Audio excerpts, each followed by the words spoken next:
A 1.2 million pound, 22-story building being violently launched into space. What? Bro, what are you talking about, man?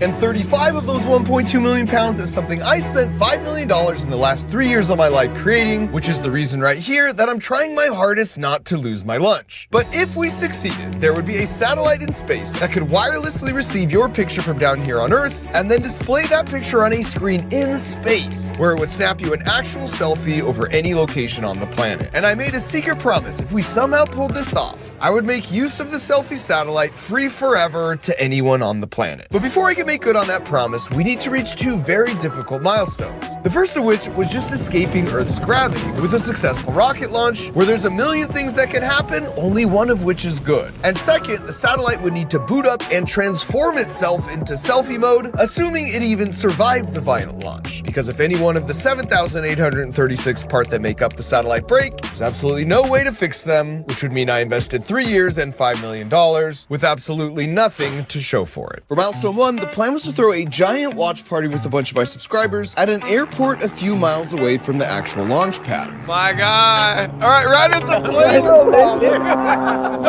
literally ready for liftoff. What if that happens tomorrow as like launches happen? And I think we got to stick a camera on it and ask him to shoot for us, right? This, by the way, is Tim Dodd, aka Everyday Astronaut, the rocket whisperer of the internet. And I'd like to once and for all point out that in this clip, where he's talking to Elon about the Starship hot gas thrusters, you don't even need a cold gas thruster system. You already have hot gas. But this is only for the booster, right? Yes. where Elon considers his suggestion on the spot. Although arguably, now you mention it, might be wise to do this for the ship too. We're gonna fix that. And then 7 months later says this. I'd say that's like one of the biggest improvements that we've made. That is Tim behind the camera, not me. Because it feels like stolen valor every couple months when the internet mistakenly credits this exchange to me. How many of these have you seen here? At Vandenberg, I've never seen one with my own eyes because it's always foggy. Dang it! That's why they call it fog and burn. And it turns out for the US government, all that fog is not a bug, it's a feature. Because one of the reasons they placed the base here in the height of the Cold War was because the persistent cloud cover would better hide the nuclear missile silos that were once placed here from all the Russian spy satellites. Which is great for hiding stuff from the Soviets, bad for a live stream rocket launch. So there's a good chance tomorrow it's foggy and we see nothing. Like it would just be all clouds. I mean, I'm talking where you can't even see like 100 feet in front of you, that foggy. Wow. So after a bit of party prep, we headed over to the launch site. This is a heck of a place to launch a rocket. So Tim could set up a bunch of remote trigger cameras to capture some beautiful slow-mo launch footage. And once the sun went down, the rocket came up. So after a long day, we're all set up here. We just went through the run of show for the live stream. I think we're in good shape. It all just comes down to tomorrow and getting a good night's rest tonight. And we have a big, massive rocket bounce house. No one's guarding the entrance. I feel like Neil Armstrong. To infinity and beyond. That was actually pretty fun. Uh-oh. Max height 76. How much is 76 inches in feet? 76 inches is equivalent to 6 feet 4 inches. I'm good. Gotta go before we get in trouble. All right, headed over to the launch site. I slept as poorly last night as I have in over a year. I'm very nervous. There's just a lot at stake here. There's just so many things that could go wrong. Not just today, but as the satellite goes up, that just like that nervous excitement pit in your stomach that makes you want to jump for joy and puke in the toilet. This is the clearest morning you'll ever see here at Vandenberg Space Force Base, so it's a very good omen. And after meeting some of our first robotics volunteers... What up, guys? Thanks for coming out. Let's do this. Let's do this. And photobombing some selfies. Tim and I did a final practice run-through. In 5 minutes, we're going out to start hyping the crowd up. Welcome, everyone, to the live stream, to this launch. And switched on the live stream. We're live. We're live. That's a big moment. We're live. Woo, I'm feeling the nerves. Please work. Now, as a reminder, the rocket has 15 minutes to launch, detach the first stage rocket, and then make sure it lands safely, and then activate the second stage, at which point it can then push out all the satellites. And nailing that perfectly is the only way we avoid the million things that could go wrong. What's up, everyone? You guys ready for a rocket launch? We kick things off with a little bit of science, making some clouds, a bit of fire breathing. I'm a dragon!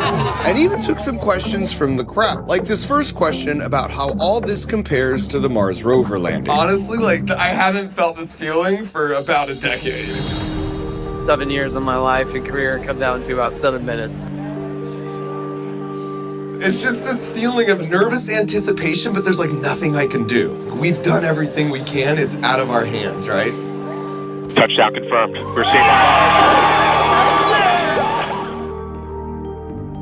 Everything in life is a dice roll, but you just have to stack the dice in your favor. I think we're live. Welcome to the SatGus official launch party. So we're gonna have a very fun re-entry for stage 1, and we all get to feel a sonic boom. You'll hear it, you'll feel it. There will be no mistaking when it happens. SatGus is heading out into a sun-synchronous orbit. The same orbit the spy satellites have. Doesn't like when I say that. Oh, there she is.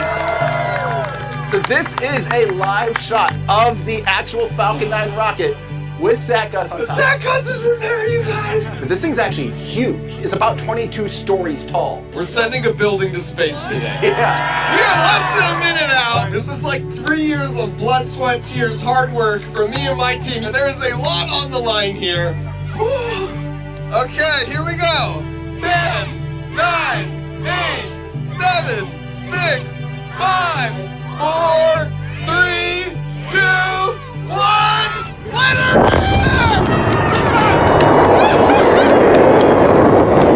Let's go! There it is! Yes! That's a rocket! SatGus is in the air, baby! It is ascending on 9 Merlin engines, propelling it into space. Look at that. It's glowing extremely bright because of the carbon being burnt off from the kerosene. It's almost as bright as the sun. So you'll notice it'll start to get dimmer as the atmosphere. That's the rumble I'm talking about. That's the rumble! That's what I live for, Mark. Wow! That's incredible. That's a 22-story tall building flying into space. Just fighting gravity. Oh, feel that rumble! The 9 engines will cut off here in a second. Right there, that was main engine cut off. Now we're gonna see the second stage eject, and we're gonna start seeing my favorite thing in the world. It's the boost backwards. So there's second stage ignition. Now we're running on the single Merlin 1D vacuum engine, and the booster is turning around right now, and it's going to light its engines again for the boost back burn. There it is. You can start to see that extra exhaust going almost the wrong way. That's the booster coming home, guys. It's probably gonna be somewhere around those clouds, maybe higher. Oh, right up there. Oh, wow! Whoa, whoa, whoa, whoa, whoa, whoa, whoa, whoa, hey, hey, hey, hey, hey, hey. Once entry burn ends, you'll be shocked at how fast it's coming down. So you can still see it smoke. Wow! There we go. Look at how fast it's coming down. Wow! There's the clouds. That It went is through the clouds. cruising! Wow! It's huge. Falling back right to the landing site. You can see a good smoke trail. This is easy to track now. You're gonna think like, okay, when's it lighting? When's it lighting? Come on, baby. Turn on those engines. Wow! But it waits until the last second. There it is! Landing burn, baby! Now we're not gonna hear the sonic boom in the engine for almost another minute again. So it is about to land. You'll see on the screens, it's about to touch down. It's deploying its landing legs. Right there, landing legs deployed. And right about when it touches down is probably when we'll hear the sonic boom. So get ready. Here it comes.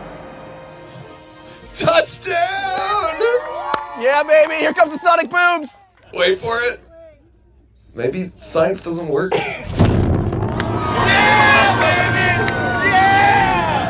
rumble! Stage 2 is about to turn off its engine, which will officially put SatGus in orbit.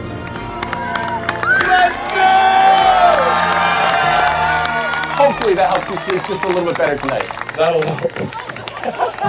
I gotta be honest with you guys, that was kind of emotional for me. Growing up, just looking out at the stars and just like thinking about who we are and the potential of us as humans. And then, I got to work at NASA, and that was an amazing experience with the rover, but like doing your own hardware and also making it like a full circle moment with you guys. There's a lot of kids' pictures on this thing.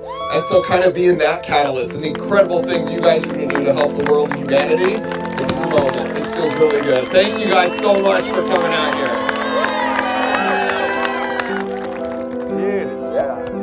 So awesome. That, can you believe it? Like actually all worked out. It's more emotional than I thought it would be. It's like a lot of work from a lot of people. I don't know, there's something about just like progress and humanity represented in that, right? And just like the power of engineering to do good. I don't know, it was overwhelming. So cool. So cool. That was awesome. That was like cooler than I was expecting. Could you imagine if it was just fogged over? Nominal warp insertion. After receiving word Sackgus was about 1 minute away from being pushed away from the second stage to orbit all alone, I ran over to watch it happen. You're next. You're next. Let's go, Sackgus. Oh, there's something. Sackgus. Separation confirmed. Sackgus. Space, man. Separation confirmed. You are free flying. You did your part. Now we gotta do ours. Good luck, man. Whew.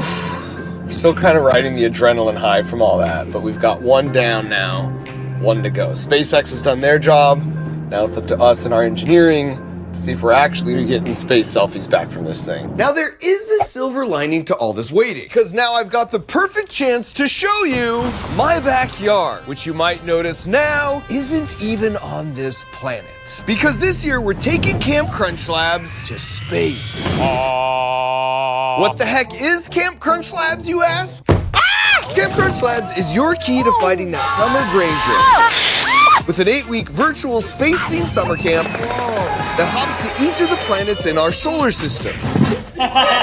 Featuring weekly videos with mega experiments that I do, and super challenges that you do. And the best of these weekly challenge submissions earns one of these bad boys, a platinum ticket, giving you the chance to join me on my favorite planet for the biggest mega experiment of them all in the final episode of the summer. On top of that, usually the Crunch Labs build boxes where we build a super fun toy together, learning all the juicy physics how they work comes once a month. But to coincide with Space Camp Crunch Labs weekly challenges and videos all summer long, we'll ship them to you every week. Let's go. So if you want an 8-week summer camp where you can travel the cosmos while learning to think like an engineer, with an absolute 0% chance of bug bites and poison ivy, head to campcrunchlabs.com to reserve one of the limited spots, and I'll see you in camp. So with camp well on its way and milestone 1 completed, now we had to nail milestone 2, booting up a hopefully still functioning satellite and taking the first picture. On part 1 of pulling that off was scheduling some time to shore up my confidence. It's gonna be fine. It's gonna be fine. It's gonna be fine. It's gonna be fine. So that when the big morning came, I wouldn't be terrified out of my mind. I'm absolutely terrified out of my mind. I got my good luck peanuts, and we got the team. Thank you all for taking time to join us today. Welcome to Sackgus Mission Control. And with the formalities out of the way, it was finally time to see if we actually had a working satellite. What do we have to do to get it started? Just say go. Go. We're ready for commissioning. Oh, no! Okay, so step 1, this is the boot up, right? Yeah, this is our flight computer, and we're waiting for a sign that it is alive, and hopefully it'll be booting up soon. Now, boot up was the first of 7 steps we would need to pass in order to achieve mission success, including things like unfolding the solar panels and deploying the camera. And we'd be writing this process out alongside our incredibly talented build and operation partners at Tyvac International, based in Turin, Italy. Is 3 minutes supposed to be how long it takes for a boot up? It should take about 5 minutes. Why didn't you start with that, Ian?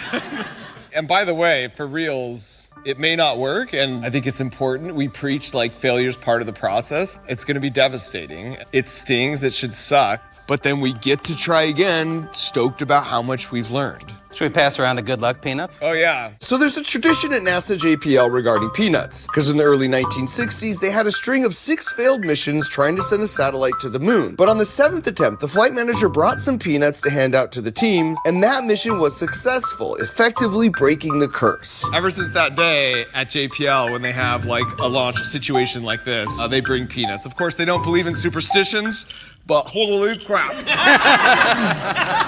We're covered. And after what felt like an eternity... That looks good. That's a huge milestone because it's like we have a heartbeat. That's a big one. The next thing that's gonna happen is the solar array is gonna unfold. Here we go. Yes!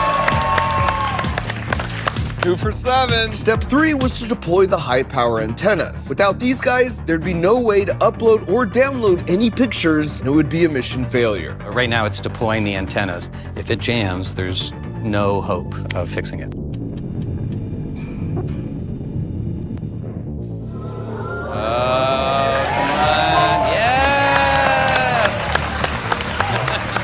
Now at this point, SatGus was just about halfway to being fully operational, but now came the critical moment to test the antennas with our first full contact with one of our ground stations on Earth. We're coming up on our first ground station pass above Antarctica, so hopefully within the next 30 seconds, we will see that we are communicating with the satellite.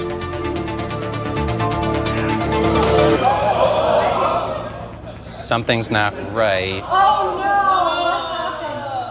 no! Stand by.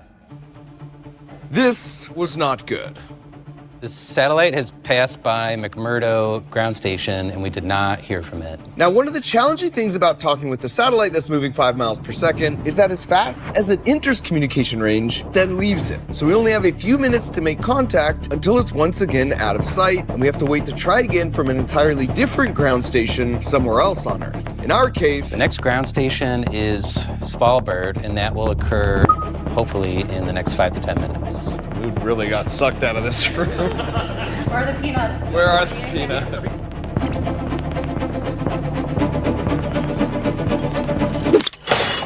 Oh, crap.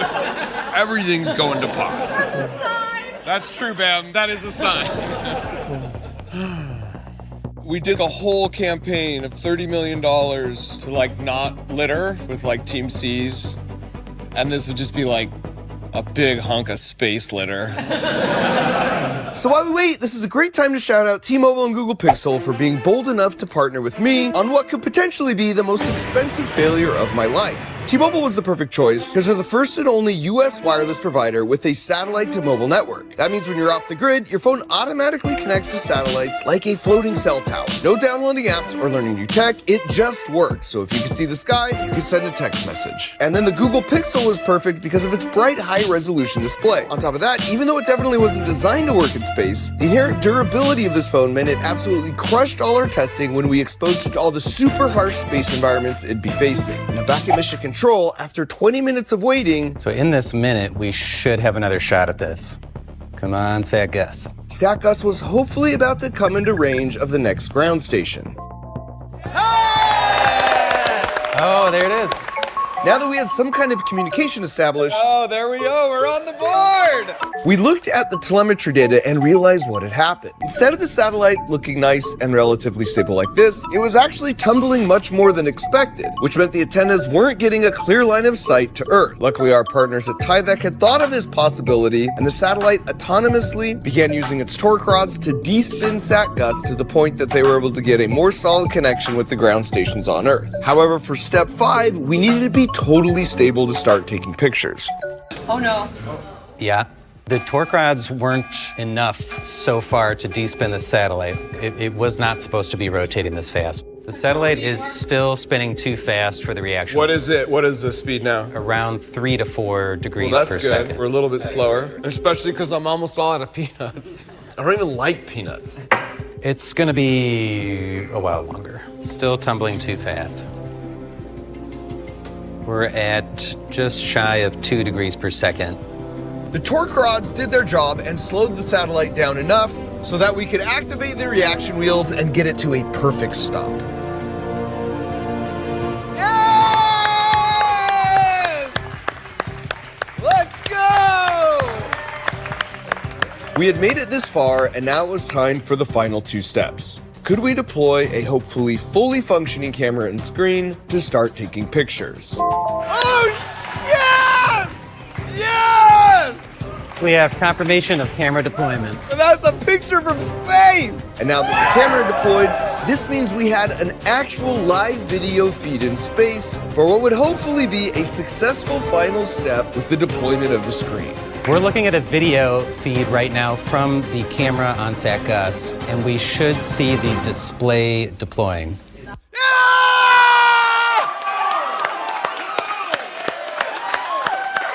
go! At that point, there's only one thing left to do. All right, the first ever selfie from space.